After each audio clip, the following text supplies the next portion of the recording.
Hello guys, welcome to my channel Aditi Khatri Psychology Classes. Guys, in the last video we have complete chapter 2 Self and Personality, and today in this video we will be discuss the NCERT question of chapter 2 Self and Personality. So guys, stay tuned with my video till end and please don't forget like, share, comment and subscribe my channel. So let's start my video. So, first question is, what is self and how does the Indian notion of self differ from Western notion? इन्होंने कहा कि जो self है वो क्या है, what is self, और Indian notion से हमारा सेल्फ और वेस्टर्न नोशन हमारा सेल्फ किस तरीके से डिफरेंस होता है. क्लियर? आपने चैप्टर 2 अच्छे से क्लियर किया है, आपने सभी वीडियोस देखी है चैप्टर 2 की. आई होप आपको बेसिक कॉन्सेप्ट क्लियर है. अगर आपके बेसिक कॉन्सेप्ट क्लियर होंगे, आप क्वेश्चन को अच्छे से अंडरस्टैंड कर पाएंगे, देन आप उनको अच्छे से अटेम्प्ट भी कर पाओगे. क्लियर? तो दैट इज द रीज़न मैं यही कहती हूँ बार बार, चैप्टर को आप अच्छे से रीड आउट करो, उनको समझने की कोशिश करो, देन आप क्वेश्चन को अटेम्प्ट करो. क्लियर? तो यही है मोटिव रीजन कि आपको एनसीईआरटी क्वेश्चन करवाने का. क्वेश्चन को आपको कैसे अटेम्प्ट करना है, जब आप क्वेश्चन को अच्छे से अटेम्प्ट करोगे आपके आंसर भी अच्छे से हो पाएंगे. क्यों हो पाएंगे? क्योंकि आपके बेसिक कॉन्सेप्ट वहाँ पर क्लियर होंगे. क्लियर? सो अब क्वेश्चन पे आते हैं हम. सेल्फ क्या है? सेल्फ एक इंडिविजुअल का टोटलिटी है, उसके कॉन्शियस माइंड का, उसके एक्सपीरियंसेस का, उसके आइडियाज, उसके थॉट, उसकी फीलिंग, उसके मोटिव, उसके डिज़ायर, जो भी वो चाहता है वो क्या है, वो खुद के बारे में बता रहा है, वो उसका सेल्फ है. क्लियर? और इंडियन नोशन से हमारा सेल्फ वेस्टर्न नोशन से किस तरह से डिफरेंट है. So now first Indian notion और वेस्टर्न नोशन में डिफरेंसेस हैं. इंडियन नोशन क्या बात करता है कि जो हमारा सेल्फ है और अदर है, एक सेल्फ के बीच में एक बाउंड्री क्रिएट करता है. वहीं पर वेस्टर्न नोशन बात करता है कि सेल्फ जो होता है वो रिलेटिवली फिक्स्ड पैटर्न में है. M I right?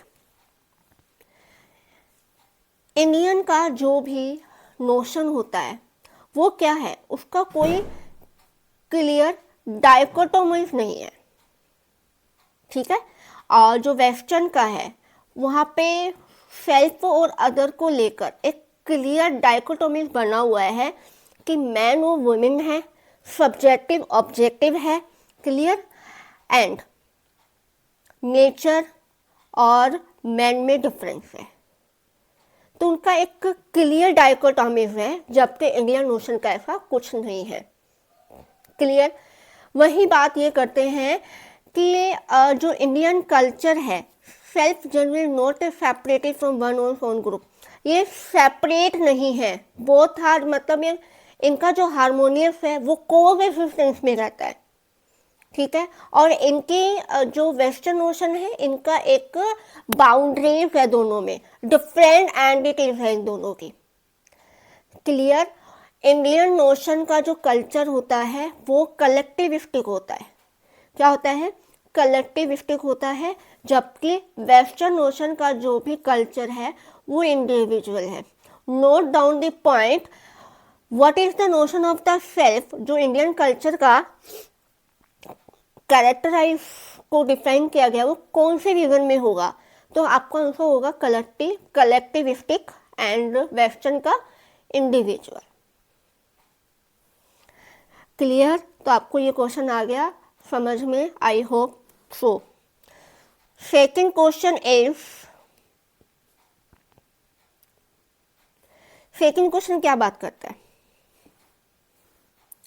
What is the mean bye delay of gratification. Delay of gratification का क्या मीनिंग है और ये अडल्ट के लिए कितना इम्पॉर्टेंट है, क्यों इम्पॉर्टेंट है ये अडल्ट के लिए. तो आपको पता होना चाहिए ग्रेटिफिकेशन ऑफ नीड्स को हम क्या सेल्फ कंट्रोल बोलते हैं. जो भी ह्यूमन बिहेवियर चाहता है, जो जिस भी चीज़ को चाहता है वो किस तरीके से अपने आप पर कंट्रोल करता है, तो इसलिए that is the reason is also called self control.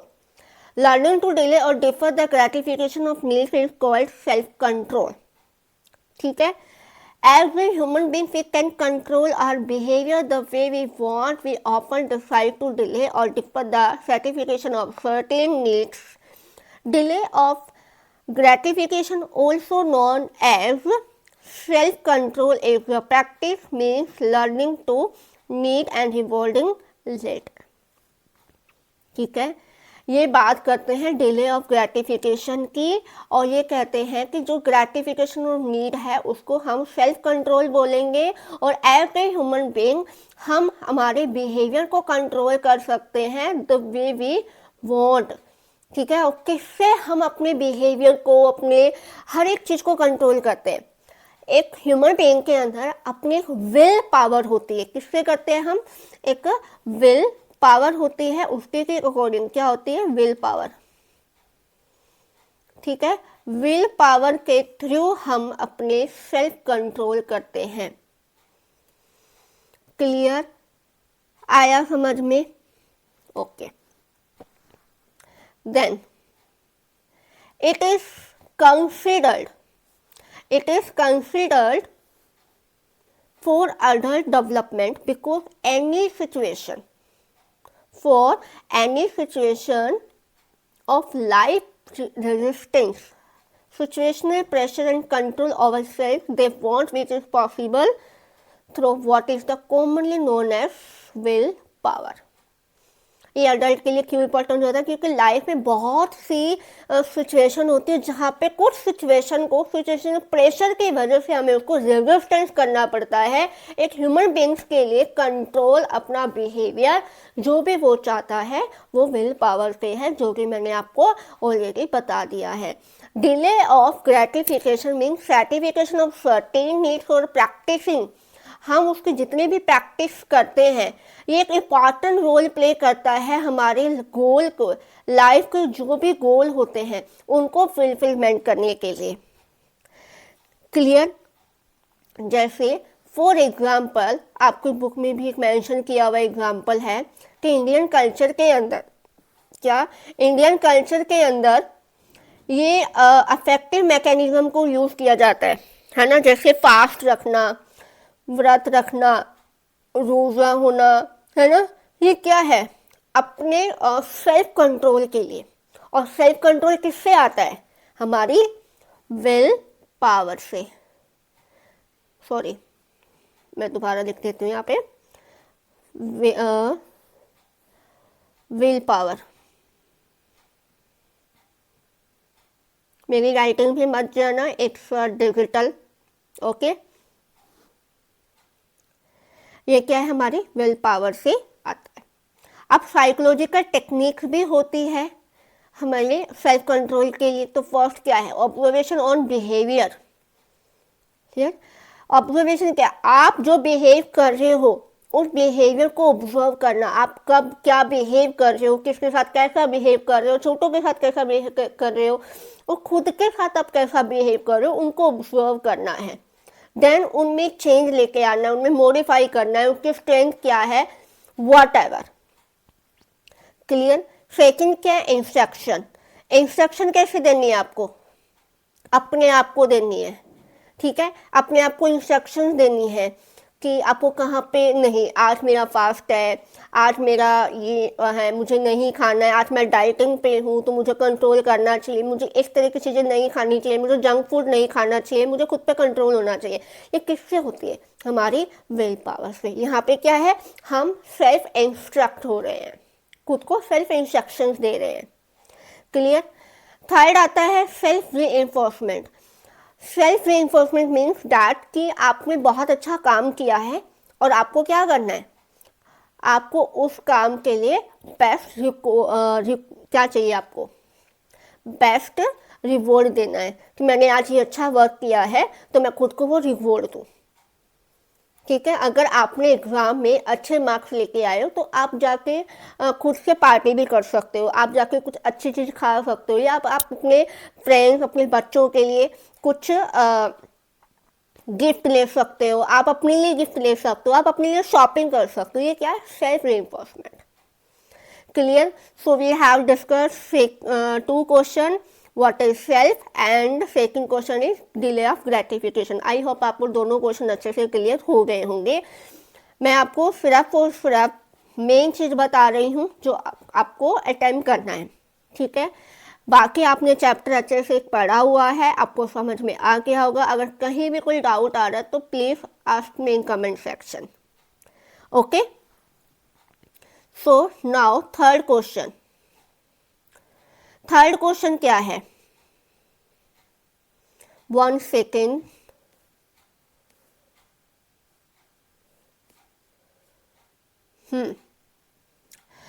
So third question क्या आता है हमारा?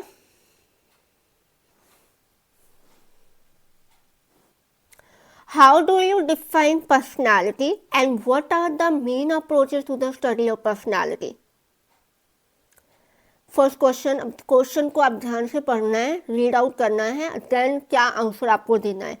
आपको यहाँ पे पर्सनालिटी को कैसे डिफाइन करना है, जितनी भी डेफिनेशन बताई गई आपकी पर्सनालिटी की उनमें से आपको एक लिख देनी है, ठीक है? And what are the main approaches to the study of personality, और मेन अप्रोचेस क्या है जो पर्सनालिटी को स्टडी किया जाता है। Clear?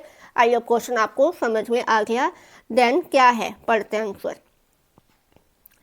Personality generally refers to physical और external appearance of an individual. In psychological term, personality refers to our characteristic ways of responding to individual and situation. हमने बहुत सी चीज़ें के बारे में पढ़ा है, बहुत से साइकोलॉजिस्ट के बारे में, बहुत से लोगों के बारे में पढ़ा था कि किसी ने क्या पर्सनालिटी को देखकर डिफाइन किया, किसी ने अलग तरीके से पर्सनालिटी को डिफाइन किया है, राइट? किसी ने कहा कि पर्सनालिटी को हम फिजिकल और मीन्स हमारा जो भी फिजिकल एक्सटर्नल अपीयरेंस है उनको देखकर हम पर्सनालिटी कहेंगे, है ना? उसको देखकर हम क्या पर्सनालिटी बोलेंगे। बट साइकोलॉजिकल टर्म में पर्सनालिटी क्या है? एक इंडिविजुअल की कैरेक्टरिस्टिक्स, वो किस वे में रिस्पोंड कर रहा है कि कोई किसी सिचुएशन के अंदर, कि कोई पर्सन किसी भी सिचुएशन के अंदर किस तरीके से रिस्पोंड कर रहा है, क्या क्या उसकी कैरेक्टरिस्टिक्स है, उसी के बिहाफ से हम पर्सनालिटी को डिफाइन करते हैं अकॉर्डिंग टू साइकोलॉजिस्ट। ये मैं नहीं कह रही हूँ, okay? So personality refers to psychophysical characteristics of a person that are relatively stable across situation and over time make her to him unique. Right? आपने अच्छे से पढ़ा हुआ है, यहाँ पे आपको पर्सनालिटी को डिफाइन करना है अच्छे से, अलग अलग लोगों ने जो भी बताया है, ठीक है? It also define over existence and ways in which our experience are organized and show up in our behavior. A number of approaches and theories have been developed to understand and explain personality. So यहाँ पर आपको क्या करना है, main approaches के name लिखने हैं, जैसे कि type approach, trait approach, interactional approach, psychodynamic approach, ठीक है, post Freudian approach, behavioural approach, cultural approach और ह्यूमनिस्टिक अप्रोच। ये हमने इन डिटेल अपने पास्ट प्रीवियस वीडियो में हमने अच्छे से इसको डिस्कस किया है। पता है सबको टाइप अप्रोच क्या है, ट्रेट अप्रोच क्या है, इंट्रैक्शनल क्या है, जिसको हम सिचुएशनल भी कहते हैं। इट्स ऑल्सो कॉल्ड इंट्रैक्शनल अप्रोच को क्या कहेंगे, सिचुएशनल भी कहेंगे, याद है ना? मैं यहाँ पर शॉर्ट में लिख रही हूँ, समझ में आया? और इनमें से आपको कोई भी अगर क्वेश्चन आपको 6 मार्क्स में दिया हुआ है, पर्सनालिटी को आप अच्छे से डिफाइन कर देना, देन आप ये नेम डाल के ये 3 या 4 को थोड़े थोड़े, मतलब आपको 3 या 4 लाइन्स में सभी को मेन चीज़ें आपको बता देनी है, सारी पॉइंट्स को डिफाइन कर देना। क्लियर? आ गया समझ में? 6 मार्क्स के अकॉर्डिंग क्वेश्चन को बता रही हूँ मैं आपको, अदरवाइज आप ये नेम डाल सकते हो मेरी। Clear? So our fourth question is, what is trait approach to personality and how does it differ from type approach. What is trait approach? Trait approach क्या है और ये टाइप अप्रोच से किस तरीके से डिफरेंट है? हमने ट्रेट अप्रोच पढ़ा है, हमने टाइप अप्रोच पढ़ा है। आई होप आपको वो वीडियो भी देखी है, राइट? ट्रेट अप्रोच क्या है? It is focuses on specific psychological attributes along with individual tend to differ in consistent and stable ways. Right? Trait approach क्या है? किसी पर्सन की कैरेक्टरिस्टिक्स को लेकर उनमें हम पर्सनालिटी को एसेस करते हैं कि कोई पर्सन बहुत ज़्यादा वर्क हार्ड है, ट्रस्टवर्दी है and he is very kind hearted person, right? तो हमने ये 3 या 4 कैरेक्टरिस्टिक्स ली एंड देन हमने पर्सनालिटी को एसेस किया। क्लियर? आई होप आपको ये भी ट्रेट अप्रोच क्लियर है, right? So next, these theories are mainly concerned with description of characteristics of basic component of the personality, जो मैंने आपको अभी बताया है। trait approach is very similar for common experiences everyday life, जो आपके life में, डेली लाइफ में कॉमन एक्सपीरियंसेस है। It attempts to identify primary characteristics of people and trait is considered as the relative and attribute to quality which one individual differ from the other. ऐसी quality या ऐसा attribute जो आपको एक दूसरे से डिफरेंट बनाती है, वो इस तरीके से यहाँ पर पर्सनालिटी को एसेस किया जाता है। Clear? So they include a range of possible behavior that are activated according to the demands of the situation. Such as traits are relatively stable over time. ये relatively stable रहता है। Trait क्या होते हैं? You are very work hard, you are very honesty person, you are kind hearted person, you are trustworthy person. क्या ये time के साथ चेंज होगा? नो, ये टाइम के साथ चेंज नहीं हो सकता, बट कुछ सिचुएशन की वजह में कुछ चीज़ों में चेंज हो सकता है, बट ये रिलेटिवली स्टेबल रहेगा। आपके एमसीक्यू में क्वेश्चन ये पूछा जा सकता है, ठीक है? They are generally consistent across the situation. बात आ गई, मैंने यहाँ पे बोला था ना, consistent across the situation. The strength and combination vary across in the individual, leading to the individual differences in personality. ऐसी कैरेक्टरिस्टिक्स जो कॉम्बिनेशन वरी करता है, जो हमें एक दूसरे से डिफरेंट बनाती है। क्लियर? समझ में आया आपको? सो नेक्स्ट इसमें क्या बात की गई है? Differences between type and trait approach. क्या है इनमें डिफरेंसेस? क्या है हमारे टाइप और ट्रेट अप्रोच में? कोई पर्सन क्लेवर है, कोई पर्सन हॉनेस्टी है, कोई पर्सन फ्रेंडशिप में बहुत ज़्यादा लॉयल है, तो मैं लॉयल, हॉनेस्टी इन चीज़ों को 1 टाइप में डाल दूँगी। एंड कोई पर्सन ट्रस्टवर्दी रहा, कॉन्फिडेंशियल है, जस्ट फॉर एग्जाम्पल इसको मैं 1 टाइप में डाल दूँगी। तो टाइप और ट्रेट में डिफरेंसेस है। सो हम यहाँ पर रीड आउट करते हैं, क्या बात करते हैं? Type approach. The type approach attempts to comprehend human personality by examining a certain broad pattern in the observation, behavior, characteristics of the individual, while the trait approach focuses on specific psychological attributes along with individuals tend to differ in consistently stable way. Type approach क्या examine करता है, किसके broad pattern लेता है, किसी person, कोई person ऐसा behave कर रहा है, उसका ऑब्जर्व कर लिया, उसकी कैरेक्टरिस्टिक उसमें डाल दी। Clear? Each behavior pattern of type approach refers to one type in which individuals are placed in terms of similarity of their behavior characteristics with that pattern, while in trait approach it is referred to degree of presence or absence to the concern of the behavior. Clear? किसी person की इस type की personality है, तो इस type के trait है, तो हमने उस टाइप की पर्सनालिटी में इसको हमने क्या किया? उसमें इन्वॉल्व कर दिया, उसमें हमने उसको डाल दिया। क्लियर? समझ में आया कि आपको ये क्वेश्चन किस तरीके से अटेम्प्ट करना है। So now question number 5। आप इसका स्क्रीनशॉट लेना चाहो तो आप इसका स्क्रीनशॉट ले सकते हो क्वेश्चंस का। ओके, सो क्वेश्चन नंबर 5 क्या कहता है, how does Freud explain the structure of personality. कि फ्रॉइड है पर्सनालिटी को वो कैसे डिफाइन करते हैं, स्ट्रक्चर ऑफ पर्सनालिटी को किस तरीके से डिफाइन किया है फ्रॉइड ने।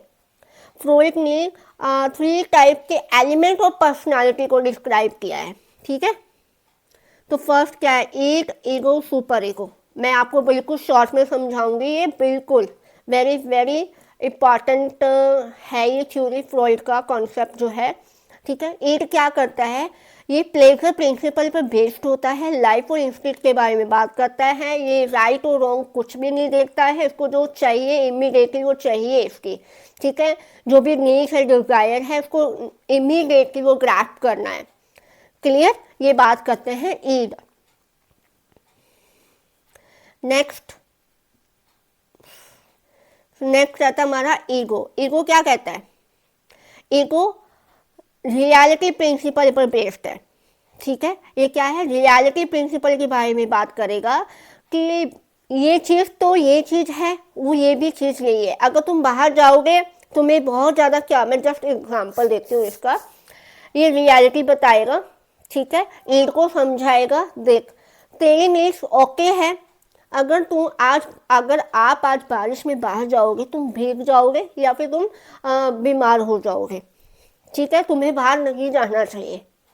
ईड क्या कह रहा था कि मुझे तो बाहर जाना है, बाहर भाई पकोड़े अच्छे से खा के आना है गरम गरम, जस्ट फॉर एग्जाम्पल। ठीक है, मेरे को तो बाहर पकोड़े खा के आना है गर्मा गर्म, मुझे नहीं पता, मेरे को तो जाना है जाना है। ईगो भाई साहब कहते हैं देख बाहर बारिश का मौसम है, बहुत ज़्यादा ठंडी हो रही है, आपको बाहर नहीं जाना चाहिए। ठीक है, इसने रियलिटी बताई, अगर तुम बाहर जाओगे तुम बीमार हो जाओगे, देन तुम्हारे एग्जाम भी बहुत ज़्यादा पास में है, तो तुम देखो तुम्हें बाहर जाना चाहिए या नहीं। ये बात क्या कर रहा है, ये रियलिटी की बात कर रहा है। क्लियर? नेक्स्ट सुपर ईगो आते हैं। सुपर ईगो क्या है, इनके फादर, ये छोटा बच्चा, एक स्मॉल बेबी। ईगो क्या है, उसका बड़ा भाई, और सुपर ईगो कौन हो गया, उनके फादर हो गए। अब भाई फादर साहब क्या कहेंगे, हमारे सुपर ईगो, ईड और ईगो वेदर ग्रेटिफिकेशन, ये मॉरल प्रिंसिपल पे बेस्ड है, इनकी अथॉरिटी रहती है। ठीक है, ये नो अब पेरेंट्स ने बोल दिया ना कि नहीं जाना भाई, अभी पकोड़े खाने, भाई तुम घर पे खा लो बना के। ठीक है, बाहर बारिश का मौसम है, अब नहीं जाना, तुम घर पे बना के खा लो, बारिश बहुत तेज आ रही है, तुम्हें गर्मा गर्म खाना है, नाश्ता करना अच्छे से, तो तुम क्या करो अपने किचन में जाओ, जाके बना के खा लो। ये बात कर दी भाई सुपर ईगो ने। क्लियर?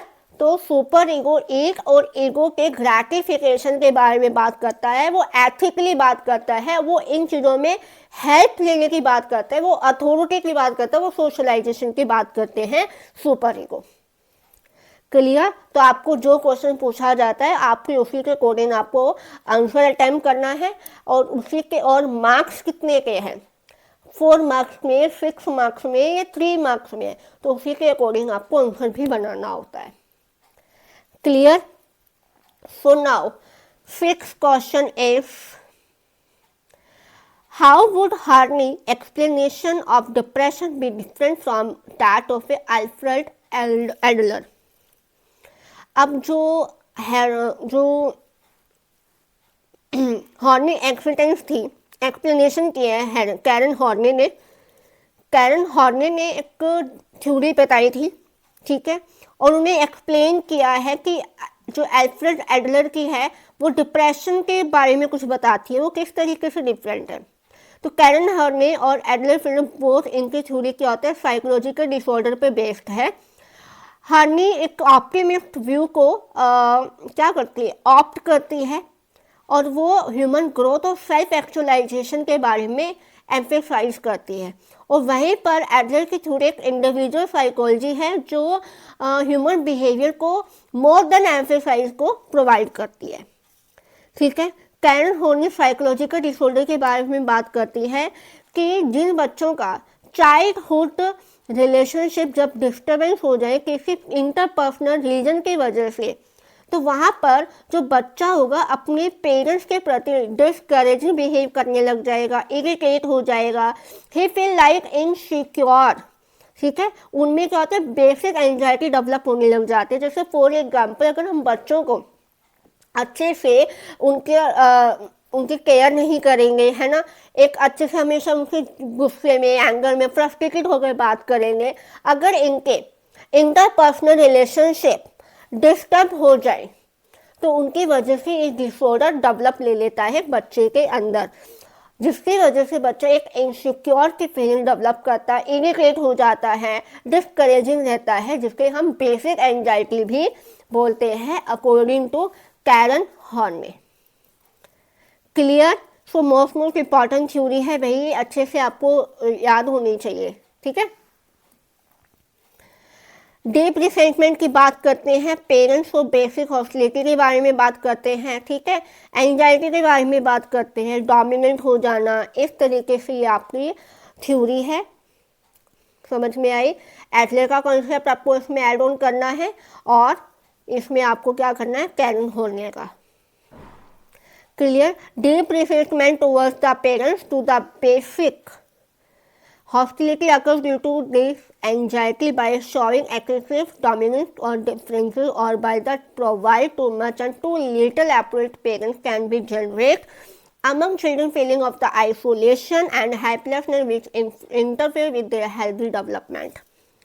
यहाँ पे जो पेरेंट्स होते हैं ना, वो बच्चे के अंदर एक एंजाइटी आने लग जाती है ना, जैसे इन्होंने यहाँ पे बात की है, और जिसकी वजह से बच्चा एक फीलिंग ऑफ आइसोलेटेड चाहता है, वो ही फील लाइक दैट कि हेल्पलेस हो जाना। ठीक है, और जिसकी वजह से क्या करना चाहिए, यहाँ पे बच्चों में एक हेल्दी लाइफ डेवलपमेंट करनी चाहिए। ठीक है, अकॉर्डिंग टू एडलर, जो हमारे पर्सनल गोल्स है, ठीक है, जो हमारे पर्सनल गोल्स है और हम जिसके लिए हम वर्क करते हैं, जिसके लिए हम मोटिवेट होते हैं, उन गोल्स को, the goals that provide us security and help us in overcoming the feeling of inadequacy are important on our personality development.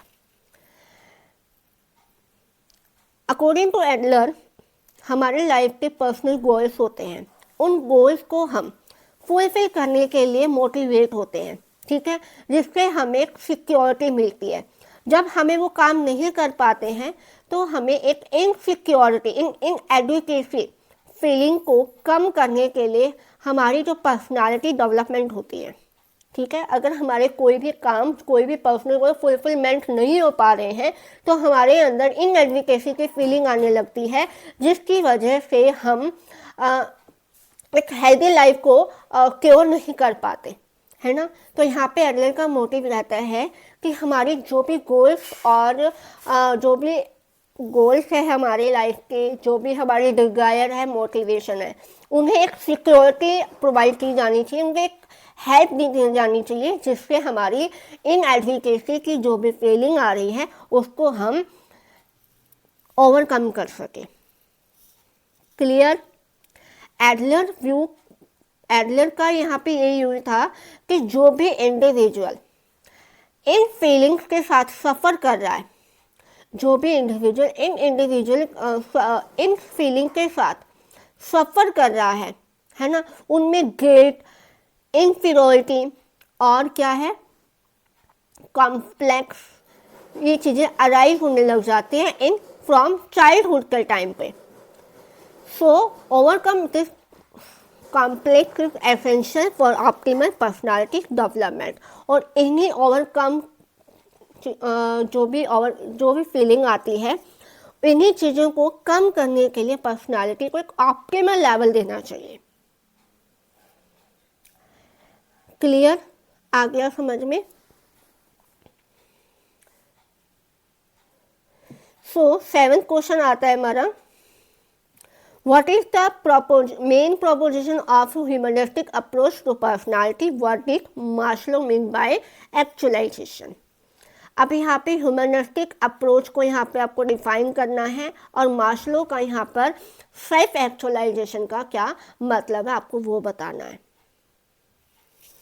Clear. तो इस तरीके से आपको ये क्वेश्चन अटेम्प्ट करने हैं। मैंने 6 क्वेश्चन आपको करवा दिए हैं कैसे आपको करने हैं, एंड 7 क्वेश्चन आपको किस तरीके से ये बताना है। ह्यूमनिस्टिक अप्रोच क्या है, अब्राहम मास्लो और कार्ल रोजर्स का, इनका दोनों का कॉन्ट्रीब्यूशन मेन रहा है।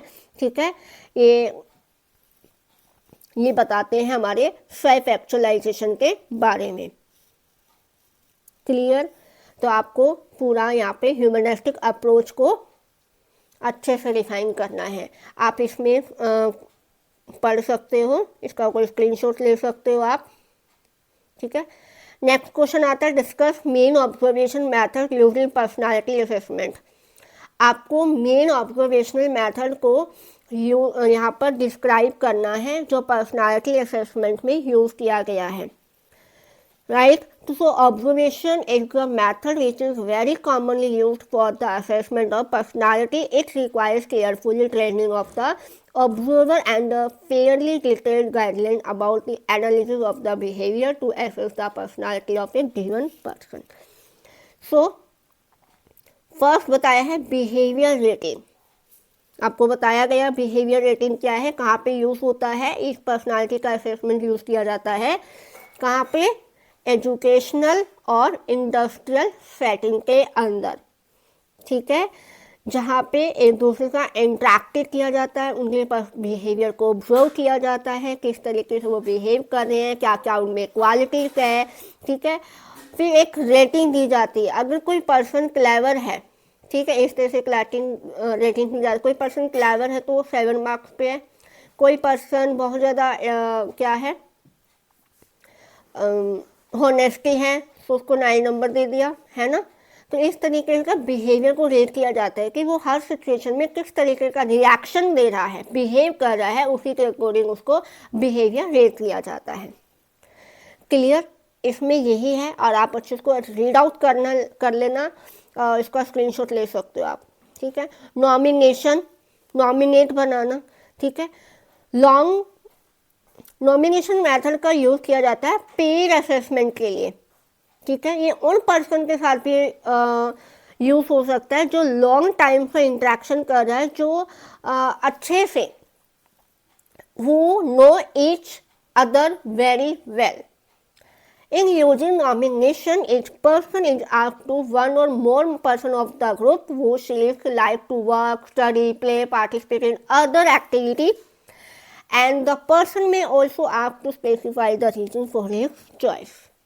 अपने चॉइस के अकॉर्डिंग उसको नॉमिनेट करना कि इस पर्सन को मैंने चॉइस किया है, इसको मैंने नॉमिनेट दे दिया। मतलब पर्सन के बिहेवियर की क्वालिटीज़ को देखकर या पर्सन के बिहेवियर को देखकर हम किसी पर्सन को क्या है नॉमिनेशन बनाते हैं। ठीक है, तो आपको मेन चीज़ें यहाँ पे ये डिस्कस करनी है। नेक्स्ट आता है हमारा इसमें सिचुएशनल टेस्ट। सिचुएशनल टेस्ट क्या है? ये situational test most of the कहाँ पे यूज होता है? सिचुएशनल स्ट्रेस टेस्ट में, जहाँ पे कोई स्ट्रेसफुल सिचुएशन आ रही है तो उस टाइम पे एक ऐसा परफॉर्मर दिया गया होता है, उस परफॉर्मर में क्या उनको टेस्ट को फिल करवाया जाता है। उन परफॉर्मर में यहाँ पे एक दिया गया है, रीड आउट कर सकते हो। A variety of situational test have been devised for the assessment of personality. The most commonly used test of this kind is situational stress test. It provides us information about how a person behave under stressful situation। कि कोई person किसी stressful situation के अंदर किस तरीके से behave करता है। तो ये टेस्ट में एक परफॉर्मर दिया गया है, कोई टास्क दिया गया है जहाँ पर पर्सन को इंस्ट्रक्ट किया जाता है नॉन कोऑपरेटिव एंड इंटरफेयर के बिना।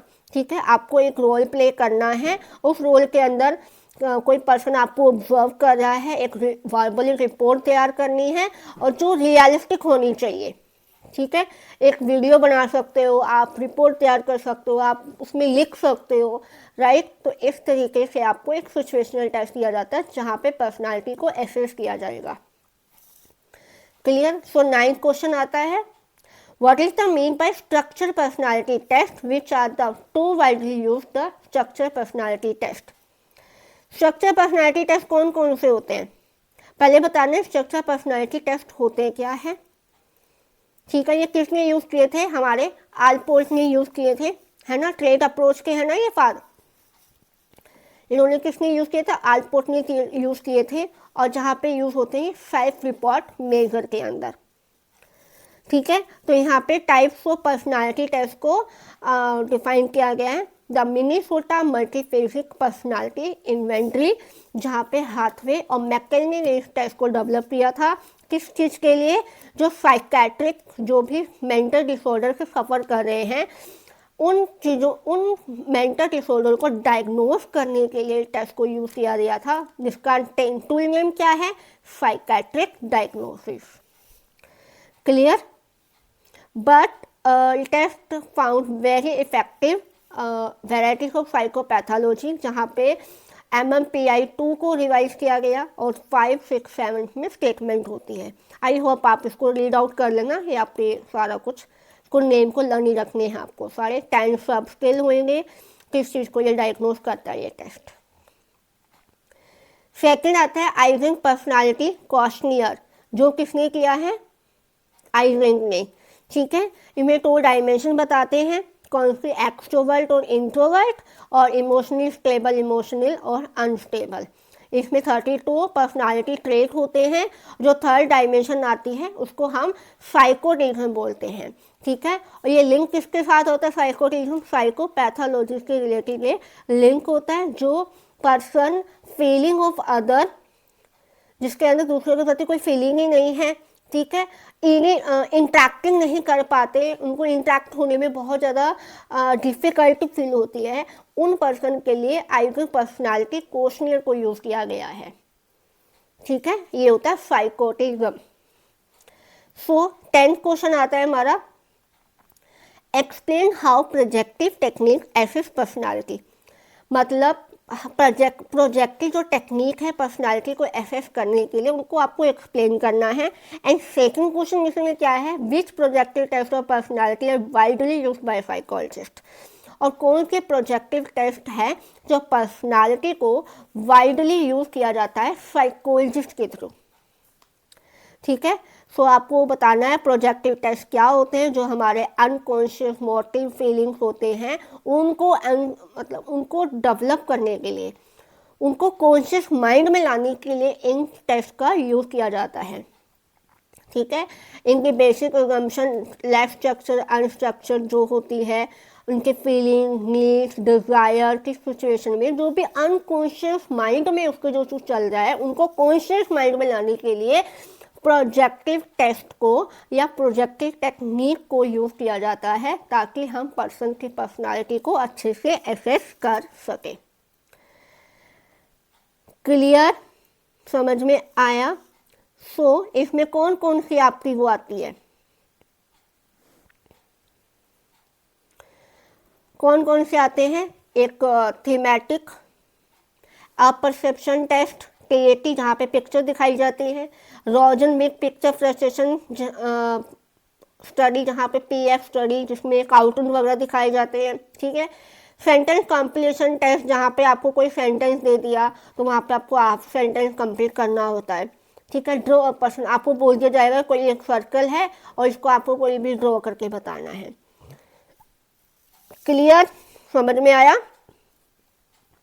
सो यहाँ पे हमारे 10 क्वेश्चन हो गए हैं complete. Clear. So next question आता है 11th लास्ट क्वेश्चन है, Hariyant wants to become a singer even though he belongs to a family doctor. Though his family members claim to love him but strongly disapprove his choice of career, using Carl Roger's terminology describe the attitude shown by the Hariant family. Right? हरियंत क्या है, एक singer बनना चाहता है क्योंकि उसके family doctor से belong करती है, बट फैमिली मेम्बर्स क्लेम करती है कि इफ जो भी इसने चॉइस की अपने करियर के लिए वो डिसअप्रूव है। तो यहाँ पे कार्ल रॉजर्स की कौन सी टर्मिनोलॉजी को यहाँ पे डिस्क्राइब करना चाहिए, जहाँ पे जो कि हरियंत की family describe the attitude shown by Amreen family. कौन सा एटीट्यूड यहाँ पे डिस्क्राइब करना है हमारा हरिहंस की फैमिली के लिए। The story is related to Roger's ideal of fully functioning person. According to fulfillment is the motivating force for the personality development. इनके अकॉर्डिंग कि पर्सनालिटी को डेवलपमेंट करने के लिए मोटिवेटिंग जो भी मोटिवेटिंग फोर्स है वो फुलफिलमेंट होनी चाहिए। यहाँ पे people try to express their capabilities, अपनी पर्सन की जो भी कैपेबिलिटीज होती है, पोटेंशियल होता है, टैलेंट होता है, फुल एक्सटेंट में उसको एक्सप्रेस करना चाहिए जितना पॉसिबल हो सके। ये एक इनबॉर्न टेंडेंसी है पर्सन के अंदर, ये डायरेक्ट आती है उनमें, कोई ये एक्चुअलाइज इनहेरिटेड नेचर नहीं है। तो यहाँ पे रोगर्स टू बेसिक असम्पशन को बताते हैं ह्यूमन बिहेवियर का। ह्यूमन बिहेवियर का जो भी गोल होता है वो डायरेक्टेड होता है, वो वर्थ वाइल रहता है। People are innately good will almost always choose adaptive self actualization behaviour. ये आपको रीड से समझ में आ रहा होगा क्या आप बता रहे हैं कार्ल रॉजर्स। ओके, आपने थोड़ी पढ़ी हुई है। तो रोजर के जो बेसिक प्रिंसिपल है वो क्या करते हैं, सेल्फ कॉन्सेप्ट को मैक्सिमाइज करते हैं थ्रू द सेल्फ एक्चुअलाइजेशन। ठीक है, जहाँ पे सेल्फ को ग्रोथ करते हैं, एक्सपेंड करते हैं एंड बिकम्स मोर सोशल करते हैं। रोगर्स का व्यूज है पर्सनालिटी डेवलपमेंट को लेकर, ये क्या है, कॉन्टिन्यूस प्रोसेस है जहाँ पे लर्निंग होती रहती है इस प्रोसेस को, जिसके थ्रू हम सेल्फ एक्चुअलाइजेशन तक पहुँच जाते हैं। ये रिकॉग्नाइज करते हैं रोल ऑफ सोशल इन्फ्लुएंसेस का, और जिसकी वजह से हम अपनी सेल्फ डेवलपमेंट को भी इम्प्रूव कर सकते हैं। जब कोई पर्सन सोशल कंडीशन के अंदर आता है तो पॉजिटिव उनका सेल्फ कॉन्सेप्ट और सेल्फ एस्टीम हाई रहता है। इन कंट्रास्ट कोई पर्सन नेगेटिव सेल्फ कॉन्सेप्ट में रहता है तो उनका सेल्फ एस्टीम भी लो हो जाता है। Clear? So people with high self concept and self-esteem are generally flexible, open to new experience, and that they can continue to grow and the self-actualize. So this situation is warrants that an atmosphere of unconditional positive regard must be created in order to ensure enhancement of people's self-concept. The client-centered therapy that Rogers developed basically attempt to create this condition.